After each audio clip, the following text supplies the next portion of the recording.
Assalomu alaykum, hurmatli kuzatuvchilarimiz. Bugungi suhbatimiz yana kashtachilik san'ati to'g'risida.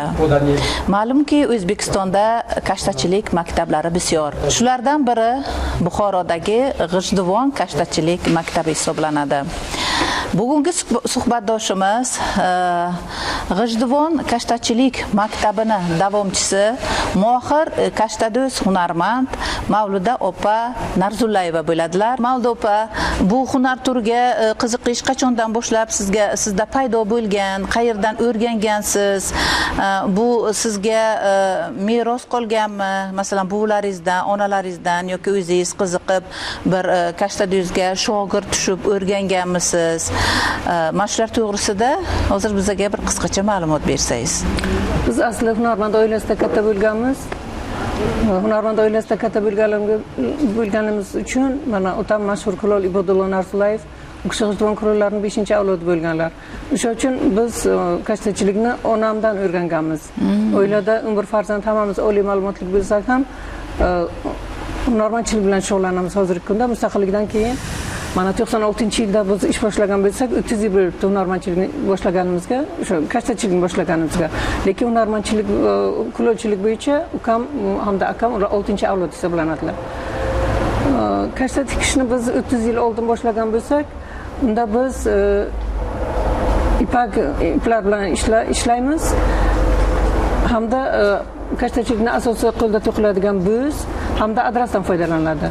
Bizning kashtachilik ishlarimizni boshqa maktablardan farqi shundaki, biz ipakni faqat tabiiy bo'yoqlar bo'yab ishlatamiz. Masalan, piyozning po'stidan, anorning po'choqlaridan, ruyandan, keyin zarchava deyiladi, shafrandan foydalanamiz. O'sha boshqa maktablardan farqi ham shundaki, bular juda yorqin ranglar emas, tabiiy ranglar. Ular juda past ranglar hisoblanadi. Hamda bu ham xuddi an'anani davom ettirishning bir belgisi hisoblanadi. Endi mana shu G'ijduvon kashtachilik maktabini boshqa kashtachilik maktablaridan naqshlarda qanaqa farqlari bor? Qanaqa naqshlardan ko'proq foydalanasizlar? Naqshlar asosan Buxoro sezonlarining naqshlari olinadi. Buxoro masalan muzeylarning eksponatlarini kopiyalari hamda qadimgi Buxoro sezonlarining naqshlari olinadi. Bu ham qadimgi kitoblardan ham olinadi naqshlar. Anor naqshlari bu oila ramzi hisoblanadi. Yo nima bodom naqshlari, qalampir naqshlari bular hammasi an'anaviy naqshlar hisoblanadi. Hayot daraxti bu ham an'anaviy naqsh hisoblanadi. Bularni o'sha ipakdan foydalanamiz dedingiz. Shu ipaklarni bo'yashda tabiiy ranglardan foydalanasizlar. Shu tabiiy ranglarni o'zlaringiz olasizlarmi va qanday mahsulotlardan olasizlar? Tabiiy ranglarni o'zimiz olamiz. O'zlaringiz tayyorlaysizlar. Ruyan bu qizil rang olish uchun ishlatiladi. Sariq rang olish uchun mana piyozning po'sti hamda shafran birga qo'shilib olinadi. Ko'k hamda yashil rang olish uchun qo'shni bo'yaydigan o'smadan foydalanamiz. O'smadan. Keyin yong'oqning po'stidan olingan rang bu jigar rang beradi. Keyin ranglarni bir-biriga uyg'unlashtirib, yana boshqa ranglarni ham hozir qilish mumkin. Juda yaxshi. Mavluda opa, siz masalan shu mahsulotlaringizni qayerda sotasiz? Xaridorlarni qanday topasiz yoki xaridorlar sizni qanday qilib topib keladi? Eksport masalalarini yo'lga qo'yganmisiz? Muzeyimiz mana biz siz ko'rib turgan joy bu turistik marshrutda joylashganligi sababli asosiy xaridorlarimiz chet ellik xorijliklar, sayyohlar hisoblanadi. Sayyohlar o'zlari kelib, mana butun jarayonni ularga ko'rsatamiz. Qanday tikishni, qanday ipakni bo'yashni, butun jarayonni ular ko'rib, keyin o'sha ko'rgazma zaldan xohlagan narsalarni olish mumkin. Eksport bo'yicha masalan internetda saytlarimiz bor. Internetdagi sayt orqali ham sotishimiz mumkin ishlarimizni. Saytda hamma ishlarning rasmlari bo'ladi. Mavluda opa, ko'rgazmalarda, festivallarda mana o'zimizda ham ko'p o'tkaziladi, xorijlarda, qaysi chet mamlakatlarda ishtirok etgansiz? Shunaqangi tadbirlarda, chet davlatlarda sizni kashtachilik mahsulotlaringizga qiziqish qanaqa bo'lgan? Shular haqida ham gapirib bering. Unga yaqin xorij mamlakatlarning xalqaro ko'rgazmalarida ishtirok qilganman. Angliyada bo'lganmiz, Amerikaga borganman. O'tgan yili oktyabr oyida, 2025-yil oktyabr oyida Saudiya Arabistonining Ar-Riyod poytaxtida, Ar-Riyod shahrida xalqaro kitob ko'rgazmasi hamda O'zbekiston madaniyati kunlari ko'rgazmasi bo'ldi. unda biz O'zbekistonda faqat 5 ta hunarmand qatnashdik. Bu bizning ishlarimizga juda qiziqish katta bo'ldi, chunki Saudiyada ko'p millatli odamlar shu ko'rgazmaga ishtirok qildi. Masalan, boshqa davlatlar xalqlari ham shu ko'rgazma uchun Saudiyaga tashrif buyurgan ekan. Mana sizni masalan hozir asosiy daromadingiz shu hunaringiz tufayli Albatta. va shu ro'zg'orni xarajatlarini qoplaydimi? Albatta, ro'zg'or xarajatlarini qoplaydi. Qoplaydi. Otam rahmatlik u kishi ham hunarmand edilar. Kulol bo'lganlar otam u kishi doim aytardilar, hunarmand hech qachon kambag'al bo'lib qolmaydi, lekin bo'yi ham ketmaydi, chunki u yoqdan boshqa joydan daromad, tekin daromad kelmaydi. O'zining mehnati bilan pul topganligi uchun hech qachon hunarmand kambag'al bo'lib qolmaydi derlar. Chunki u kishi otam 11 ta farzandga oliy ma'lumot berganlar mana shu hunarning arqasidan, faqat kulolchilikning arqasidan hamma farzandlarga oliy ma'lumot berganlar. Ofarin, ofarin. Mana siz onangizlardan o'rgangansiz, onangizlar o'zlarini onalardan, buvilardan o'rganib, demak bu avloddan avlodga shu hunar o'tib kelyapti. Sizdan keyin ham mana qizlaringiz davom ettiryaptilarmi? Mana buni jiyanim ham gilam to'qish bo'yicha biz ipak gilam to'qishni boshlaganmiz. Bu 10 yil bo'lyapti.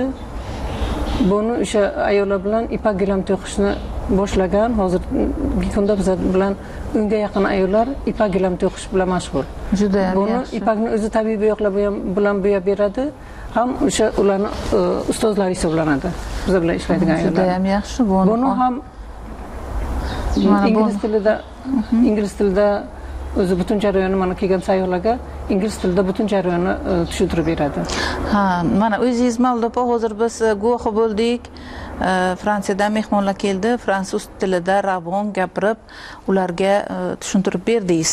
Shu kashtachilikni, nimalarni gapirdingiz, masalan, fransuz tilini men bilmayman, lekin xuddi o'zbek tilida ravon gapirib berdingiz. Bu tilni qachon o'rgangansiz? Nima sizni majbur qilgan bu tilni bunday chiroyli gapirishga, o'rganishga? Men fransuz tilini maktabda o'rganganman. Maktabda endi o'qituvchilarimiz juda yaxshi bilim bergan, ham o'zimiz bunga juda qiziqqanmiz.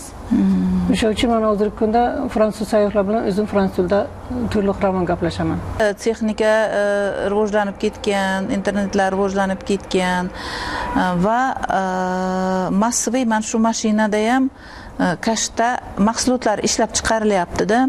Mana shu mahsulotlarni ishlab chiqarilishi sizni biznesingizga qanday bir ta'sir ko'rsatyapti? Buni bizning biznesimizga ta'siri yo'q, chunki mana keladigan odamlar endi mutaxassis bo'lmasa ham ular tushunadi, qo'lda qilinadigan ish bilan mashinkada qilingan ishning farqini tushunadi. O'sha uchun uni mana hozirgi taraqqiyot bu bizning biznesimizga ta'siri yo'q menimcha. Chunki qo'lda qilinadigan ish ular kelgan sayyohlar butun jarayonni ko'radi-ku. Mana xohlagan bir mehmon kelib jarayonni ko'rishi mumkin. Qo'lda qilinadigan ish bilan mashinkada qilinadigan ishni farqini ular tushunadi. Albatta, qo'l mehnati baribir insonni o'sha mehri, yurak bir mehri bilan, tafti bilan ishlangandan keyin insonni ham o'ziga xuddi shunday tortadi, jalb qiladi. Sun'iylik baribir sun'iy holicha qolaveradi. Kashtachilik hunarini, kelajagini siz qanday ko'rasiz? Kelajakda bundan-da rivojlanib ketadimi? Bizning yoshlarimiz, masalan, hozirgi qizlarimiz ishtiyoq bilan buni o'rganib, hozirgi kashtadozlarimizni ishlarini davom ettira oladimi?